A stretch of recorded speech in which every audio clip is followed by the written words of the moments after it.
On ne vit que de pensées agissantes.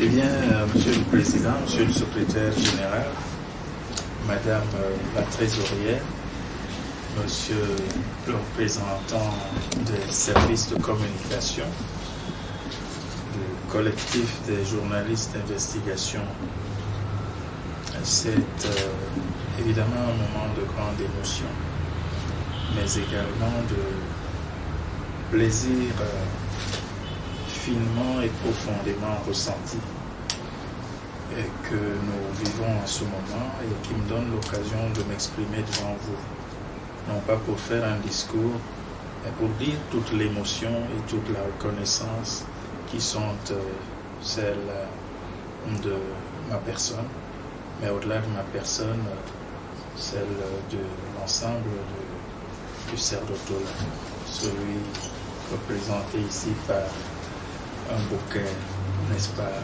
de son personnel, mais aussi tous ceux qui ne sont pas là et qui œuvrent en ce moment partout ailleurs sur le continent et au-delà, pour que la flamme Afrique se raffermisse et brille sans jamais brûler, mais brille au firmament de la dignité, de la grandeur de l'homme africain, mais également de la restitution de ce qui est dû à l'Afrique, à savoir sa mémoire bafouée, n'est-ce pas, son humanité ignorée ou disqualifiée par certains, et surtout son désir d'être au monde ce que l'Afrique a toujours été, un continent qui donne, un continent qui pourvoit, même s'il a peu reçu des autres, mais un continent qui développe dans l'avenir, à travers ses enfants et les générations qui montent, une autre manière d'être au monde, simplement d'être humain pour la cause de l'humanité globale. C'est donc pour nous un moment de joie aussi, parce que vous avez fait ici, en venant au CERDOTOLA, à son siège au Cameroun, une sorte de démarche, j'allais dire, de disqualification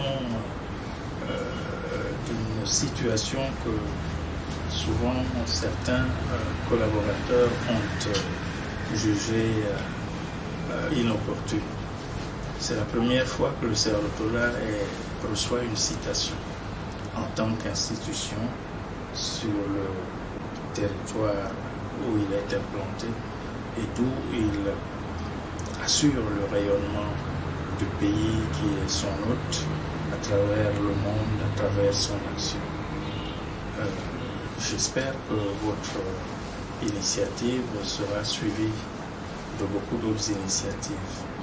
Si vous ouvrez les yeux, vous verrez que le CERDOTOLA a reçu plusieurs citations, a reçu beaucoup d'awards, beaucoup de prix internationaux, mais jamais il n'a reçu un prix au Cameroun.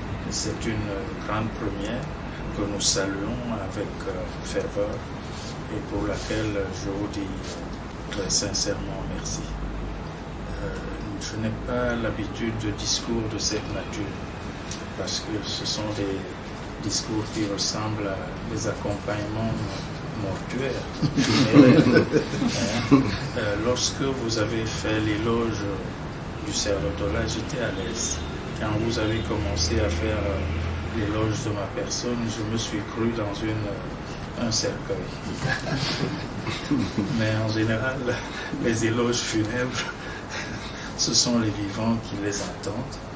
Et je mesure donc que je ne suis qu'un vivant et que ce que nous avons entendu devrait être de nature à galvaniser ce que nous avons été, que nous ne savons pas toujours regarder nous-mêmes parce qu'on ne peut pas être.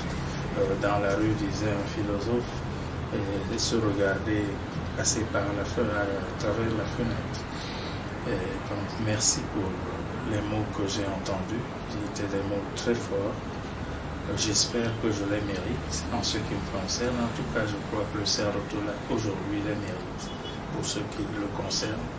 Et ceci est d'autant plus édifiant que vous ne vous êtes pas arrêté à ma personne. Vous avez su, Monsieur le Président, Monsieur le Secrétaire Général, rappeler que ce que peut-être un conducteur n'a de valeur que si l'ensemble du train suit et marche sur les rails qui sont ouverts par le conducteur. Donc mes collaborateurs ont bien senti ces mots et en leur nom je vous dis également merci. N'est-ce pas? Et c'est le lieu pour moi de leur dire de transmettre à ceux qui ne sont pas ici les mots d'encouragement que vous avez prononcés, mais également cet appel à continuer à aller toujours plus loin, toujours plus haut, et à tenir sans dérive dans les moments les plus difficiles et les tumultes qui nous guettent. Et ces tumultes sont nombreux. Le Cerro-Tola vous reçoit pratiquement au lendemain de sa dernière conférence internationale qui était consacrée aux assises pour une nouvelle pensée africaine. Cette nouvelle pensée africaine, c'est tout notre devenir qui est en cause et qui est en marche. Donc les turpitudes seront construites pour empêcher que le nouveau ne voit le jour et que l'ancien continue de triompher, souvent en utilisant les Africains eux-mêmes pour faire mentir le destin de l'Afrique.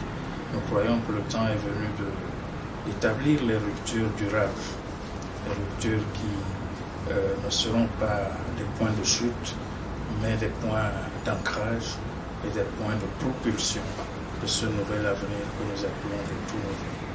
Merci au collectif, merci à tous vos collègues, merci au jury et à très bientôt.